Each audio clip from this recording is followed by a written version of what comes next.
I am the Master, and you will be confused by my timeline. Hey guys, welcome back to Doctor Who the Master Every Regeneration Explained Part 2. If you haven't seen Part 1, it's linked up in a card up above. Today, we're diving into arguably the hardest timeline and canon I've ever had to figure out to date on the Doctor Who Guide. So stick around, because all that and more is coming up.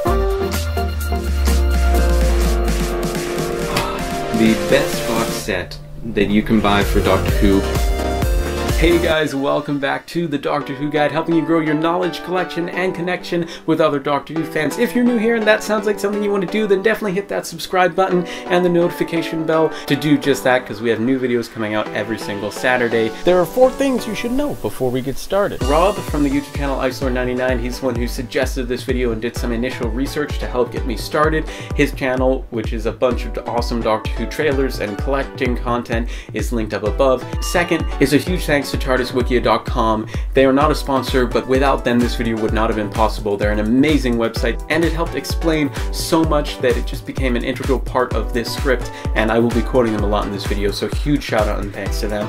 Third thing is spoiler warning. If you have not seen every single one of the Masters of Regeneration episodes, or just the Masters episodes in the new series of Doctor Who, especially series 8, 9, and 10, as well as in the audios, books, comics, and you really don't want to have any spoilers, this is not the video for you.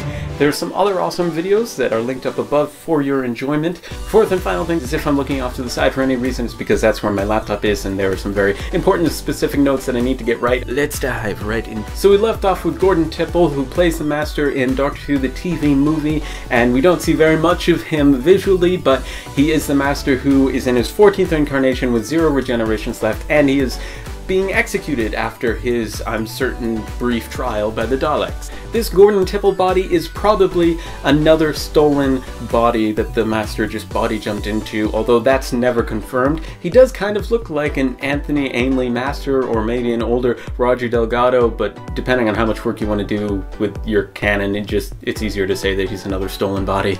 In any case, this body is about to be blown to smithereens by the Daleks. He had one final request, which probably took the form of a confession dial, which was for the Doctor, who is then in his 7th incarnation, to retrieve his ashes and bring them back to Gallifrey. It seems very, genuine and sad. He wants his ashes to be buried on Gallifrey, but it's actually part of his escape plan. The Daleks exterminate him, and he is reduced to a pile of ashes. In the last split second, the Master transfers his consciousness, his essence, into the Deathworm Morphin and is able to survive in this gooey snake who apparently hides in his ashes. The Doctor then comes to Skaro and picks up the Master's ashes in a Gallifreyan urn. Funeral business is one way to earn your money. Now, initially I thought, why would the Daleks, after successfully killing a Time Lord that they hated, not proceed to kill another Time Lord who comes along, who they also hate? I mean, why wouldn't they have just shot the Doctor and had 2 piles of ash to clean up with their Dalek plungers? And the book Lungbarrow seems to answer that, saying that there was a Time Lord Dalek treaty at the time, which must have been one of the last treaties between them before the Time War broke out. He could have also materialized the TARDIS around the Master's ashes and never have to deal with any Daleks. So the 7th Doctor is now bringing the Master's ashes back to Gallifrey. However, en route, the Master Deathworm Morphin breaks out of the urn, and the Master's mind essence, or the Morphin, managed to cause the TARDIS to make an emergency landing in 1999. After landing, the Doctor is injured in the streets of San Francisco, and the Deathworm Morphin Master squeezes through the TARDIS keyhole and drops into the bag of a responding medic whose name is Bruce, who's taking care of the injured Doctor. During the night, the Master Morphin takes over the body of Bruce, and this is the next body that the Master has, and that body belongs to Eric Roberts, who plays him in the TV movie. Bruce's body, though, unlike a Trakonite's, isn't going to last long for the Master, so he hatches a plan to steal the Doctor's remaining regenerations using the Eye of Harmony, which is inside the TARDIS. After a couple of murders, a highway chase, and starting a band with 4 of his other masterly incarnations in the comic The 5 Masters, the Master and the Doctor have a final showdown, which results in the Master starting to siphon off the Doctor's remaining regenerations. After his plans are stopped, though, and the Doctor's regenerations are returned to him, the Master lunges at the Doctor doctor, attempting to throw him into the Eye of Harmony, but he misses the doctor, and falls into the Eye of Harmony himself. Not his best moment. That's right up there with shrinking yourself and being turned into a cheetah. So basically what happens to the Master is he's sort of split in two. Like, his essence travels through the Eye of Harmony and into the time vortex, however an echo of him stays trapped inside the Eye of Harmony and inside of the TARDIS. This echo has access to power, but is basically confined to making some mischief in the TARDIS. He sets a trap for the Doctor which fails, and occasionally has conversations with the Doctor, sometimes through a screen or a mirror, or sometimes just as a scream in the distance. Communication with him is cut off though when he threatens to detonate a fusion device, and that happens in the Gallifrey Chronicles book. In the comic The Glorious Dead, we find out what happens to the rest of the Master, whose essence traveled through the Eye of Harmony and was left wandering the time vortex. He is, and here I quote TARDIS Wikia, rescued from the vortex by a being named Esterath to take part in the fight to be the controller of the glory, which is the focal point of the Omniverse. Pretty much Thanos' glove. Sort of, probably. Like, it's a lot of power, and the Master's like, I want that. He assumed that he'd probably end up fighting the Doctor, because that's pretty much all his life had been up until that point, so it kind of made sense that he'd end up battling the Doctor for the glory. TARDIS Wikia then says that he glides through the omniversal spectrum until he lands in 2001 Brixton, and it's there that he's resurrected into the body of somebody who's recently deceased. So the Master uses his Echo's influence on the Eye of Harmony to steer the TARDIS towards events that he believes will weaken the Doctor's self-belief. He's basically trying to beat up the Doctor emotionally before facing him one last time in order to battle for control over the glory. Except Esterath hasn't been super honest with the Master. It turns out that the real battle for the glory was between the Doctor and the Master's companions. The Doctor's Cyberman companion of Croton, who's amazing and like self-aware and is just an amazing character in the comics, and also the Master's companion, who is an immortal samurai who the Doctor made immortal, and the samurai didn't want that, and so he's like, I'm angry with the Doctor now, so I'm gonna turn against him and be the Master's companion. So they're actually the ones who are really battling for control of the glory. Croton wins and is basically like, hey, I'm gonna do good stuff with this, and I'm also gonna banish the Master to a place where he cannot escape from.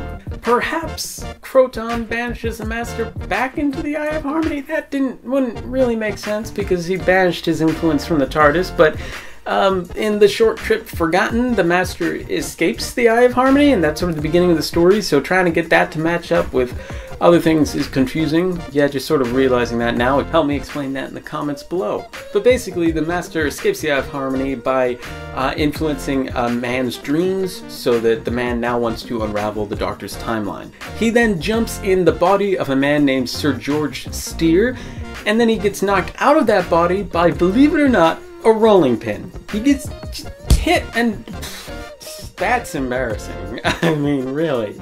And that happened in the short story prologue. Then we come to the audio Mastermind, which is where a lot of things go down. Basically, according to the TARDIS Wikia, the Master refers to his current form in the story as a Morphant Deathworm, which is backwards. But it still kind of makes sense that the Master's in this Deathworm Morphant phase. Like, Esterath could have resurrected him and still had the Deathworm Morphant inside of him. That sort of makes sense, and allows him to continue jumping into bodies, such as the body of Richard, a human called Richard. He murders more people, sadly, in Richard's body, but Richard isn't lasting long. He decides to go on a boat, but that boat turns out to be the Titanic, so that's kind of up there with the worst decisions he's ever made. He escapes on a lifeboat, arrives in New York, takes over another body, becomes the leader of a gang, and calls himself Don Maestro, however you want to pronounce that. Much like the canon in Doctor Who, it's up to you. He lives in this body for 20 years before occupying the body of the son of the body of the guy that he's currently inhabiting. Like, this is a whole new level. He's now the father and the son he's now inhabited, but he's still like so scared of this body dying and giving out of him and infection that he buys a penthouse with all his money from the gang and just stays in there.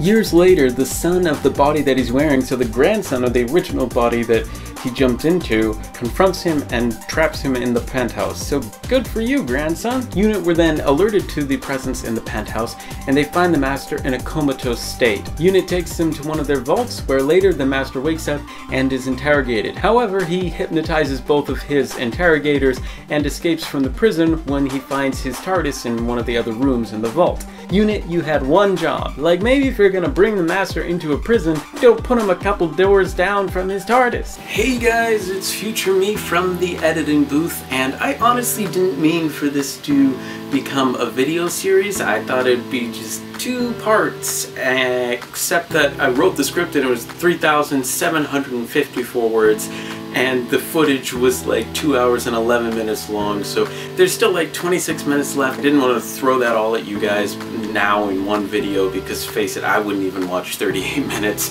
Also, I'd like to enjoy some sleep on the weekends occasionally, so I'm breaking it into probably 10-12 minute chunks for you guys, so there's probably going to be 1 or 2 more episodes after this.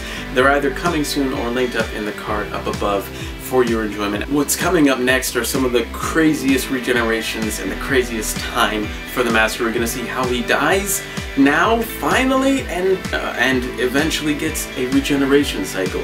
So make sure you're subscribed to catch all of those videos and to grow your Doctor Who knowledge collection and connection with other Doctor Who fans. Subscribe to Rob, who suggested this video, and once again, big thanks to TARDISWiki.com. Bye! Also, I apologize for the harsh lighting. I fix it in post, but this is supposed to be like a behind-the-scenes, authentic view of YouTube. So I'm not gonna fix that. Basically, is what I'm saying.